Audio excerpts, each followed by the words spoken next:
This is 7 National News, and in our top story, the UAE Vice President, Prime Minister and ruler of Dubai, His Highness Sheikh Mohammed bin Rashid Al Maktoum, has directed that the participation of global governments at the next edition of the Government Summit should be expanded, underlining the position of the UAE as the world capital for government innovation. The second government summit, which has now concluded, was a remarkable success, witnessing the participation of 50 governments, more than 4,600 participants, and 60 speakers from around the world. At the closing ceremony, Sheikh Mohammed addressed the delegates and officials in attendance, expressing his happiness about the success of this year's event, stating that our country has one work team, the biggest and best team, whose students are real men, employees are leaders, and that the goal in the UAE is to make hope, life, and future and make people happy. The Cabinet Affairs Minister and Chairman of the Organizing Committee of the Government Summit, Mohammed Abdullah Al-Gargawi, said that the third edition of the summit will be held from 9 to 11 February 2015. He added that His Highness Sheikh Mohammed has given the directive to start preparations for the next summit immediately, working towards achieving a broader and larger vision to further establish the summit as a truly global event dedicated to driving the development of innovative solutions in government services. His Highness Sheikh Mohammed bin Zayed, Crown Prince of Abu Dhabi and Deputy Supreme Commander of the Armed Forces, will travel to Japan on February 25 in an effort to strengthen ties between the two countries. His tour of the East Asia region will also include a 2-day official visit to South Korea, where he will meet the President Park Geun-hye and the Prime Minister Hong Hong-won, according to state news agency WAM. Sheikh Mohammed will be accompanied on the trip by a high-level UAE delegation. Japan welcomed news of the trip according to the official statement. It further added details of the trip and stated that the visit will further contribute to strengthening the friendship and existing relations between the two friendly countries. During the visit, Sheikh Mohammed will meet both the Emperor and Empress of Japan, who will host a banquet in honor of the Crown Prince of Abu Dhabi. He will also meet Japan's Prime Minister Shinzo Abe, who will host a dinner banquet in his honor.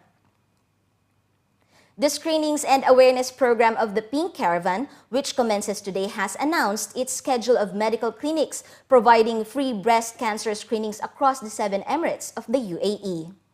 Pink Caravan's High Steering Committee announced that according to the new schedule, mobile medical clinics will operate for 8 weeks instead of just 2, providing free medical checkups and breast cancer screening services to more UAE residents, enhancing the campaign's outreach. The campaign runs from the 15th February to 26 February, with timings at each medical facility from 9 a.m. to 7 p.m. every day. On the 16th, medical services will be available at 3 locations in Fujairah, for women only at Masafi Hospital, where services within the mobile van will also be available. On the same day, clinics for women and clinics for men at Diba Al Fujairah Hospital, and again on the same day for women only at the higher colleges of technology. On the 17th, the team will be available in Eastern Sharjah at Khorfa Khan Hospital in clinics for both women and men, and for women only at Al Thamid clinics.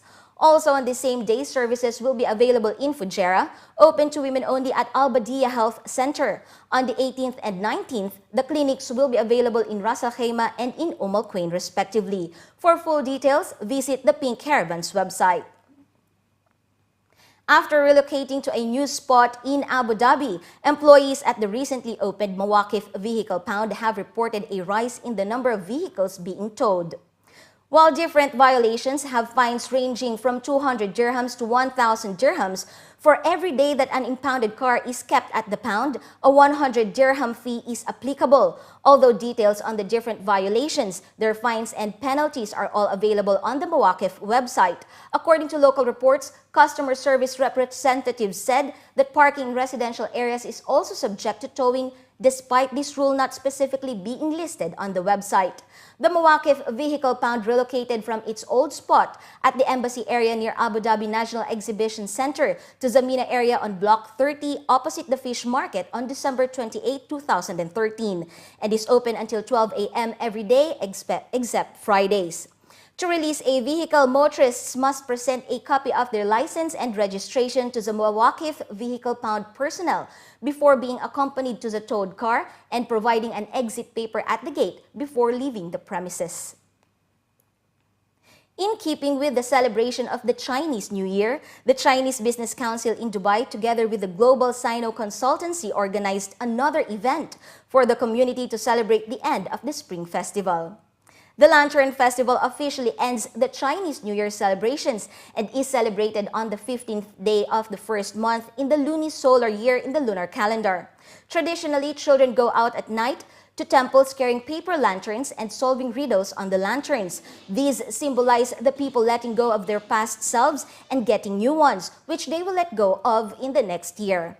The lanterns are usually red to symbolize good fortune. In Hong Kong, it is commercialized as the Chinese equivalent of Valentine's Day, while here in Dubai, the Chinese Business Council and Global Sino Consultancy turned it into a fusion of family and business affair. Singers and dancers performed traditional numbers and entertained around 500 guests in attendance. More than 300 guests were comprised of Chinese businessmen and women, while over 100 were from different nationalities. Organizers hope this will further promote their culture, encourage more cross-cultural cooperation, and build stronger bonds.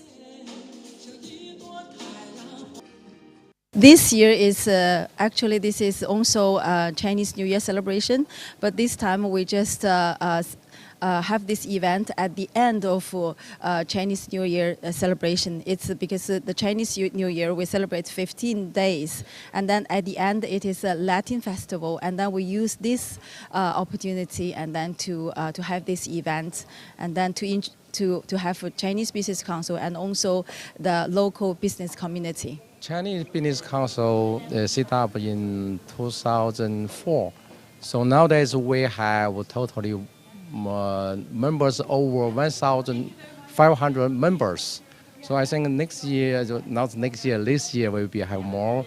And also our members has their business here very successful. Dubai and the UAE, the political is steady, and also the investment environment. I mean, economic steady. Also, is the policy that for the most of investigator to come here to have their business. For the first time in the Middle East, the Gelato World Tour made a 3-day stop at the Burj Park in Dubai from the 13th to the 15th of February. After attracting almost 350,000 visitors in its first 3 stages in Rome, Valencia, and Melbourne, the event showcased 16 gelato artisans from the region who competed with their winning flavors for the title of World's Best Gelato. The Gelato World Tour concluded today, and while the prize may be a simple giant gelato cone, organizers and participants say the idea is more than just about winning. Taiser Al-Ghanim from Jordan is one of the 16 artisans selected out of more than 40 applicants to represent the region. He recounted passionately the history of gelato and claims its beginnings from the Arabs to Sicily, then its journey to Italy where it had been developed and is now making its way back to the Middle East. While the origins of gelato are well contested, the artisans and Carpigiani, organizers of the Gelato World Tour, are intent on making it stay and ensure it gets the attention it deserves. For this competition, Taiser Al-Ghanim presented his brown bread gelato creation. Brown bread ice cream existed in Wales and even in New England. It was brought to me because grandmothers used to make it for their grandchildren when they had a lot of bread left over. It dried, and what do we do with this bread? So they made gelato for their grandchildren. And it's an Anglo-Saxon, if you wish, tradition. And I brought it to the gelato world for the first time in history, modifying the recipe using the yellow base, which is an Italian mix, with the caramelized breadcrumbs. What we are really trying to convey here is a message about artisans that use the best ingredients in order to produce great products. We know that in Italy there are 35,000 gelato shops, and we are almost 50 million, so one gelato shop every 1,800 inhabitants. Here there are 250 gelato shops, and I guess you are 7 million. So there is a big opportunity, and we see a lot of gelato shops opening, and they open trying to bring culture. Not only culture about Italian gelato, but culture about fresh ingredients and flavors that encounter the taste of the local public.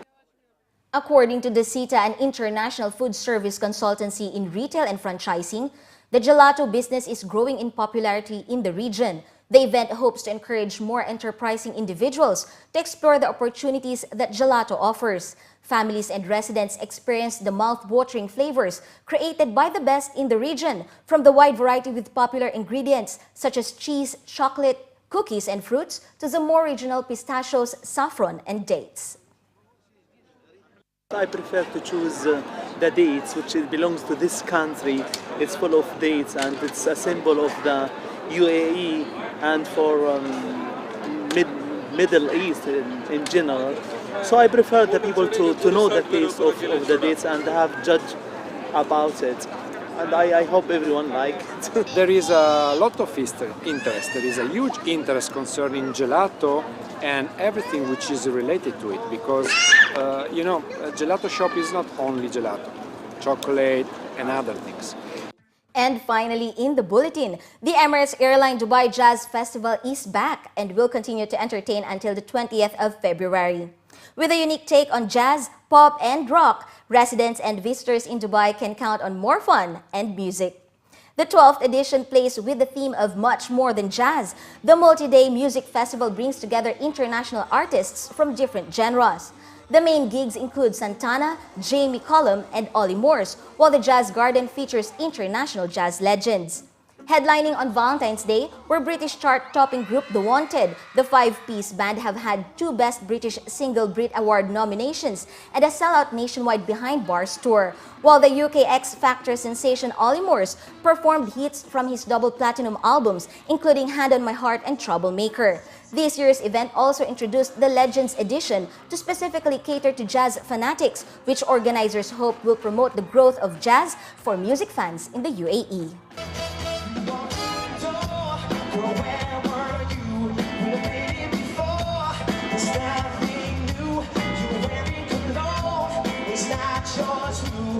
Well, the slogan says it all. It's our slogan is a unique take on jazz, pop, and rock. So I know the jazz festival, it's called the Jazz Festival, but again, it's not only about jazz, it's about quality entertainment. This is how we define our jazz festival. What we've done is we added like a new series, which is the Jazz Garden, the Legends Edition. We have more jazzy legends playing at the festival this year, because we've been hearing a lot of people like complaining, we don't have jazz. So now, here you go, we have 8 new acts that have never been here, and they are really legends. So this is one of the things that we're doing this year. This is not just a music festival, it's a cultural festival. Like, people, they can come here. I noticed a lot of people, like yesterday, for example, when we had Earth and Fire experience, and probably in front of the stage we had like around probably 5,000 people, and there was another couple of thousand in the village and in the food outlets, and so people, they don't just come for the music, they come for almost everything else. It's great to do gigs, and you know, especially in Dubai. I mean, what a great place to be, great country. You know, to be in the UAE is brilliant, and you know, I'm looking forward to it. To be able to be here and you know, come this way. I did a gig in Barbados in December. Now I'm doing a gig here in Dubai in February. So I'm a very lucky boy right now.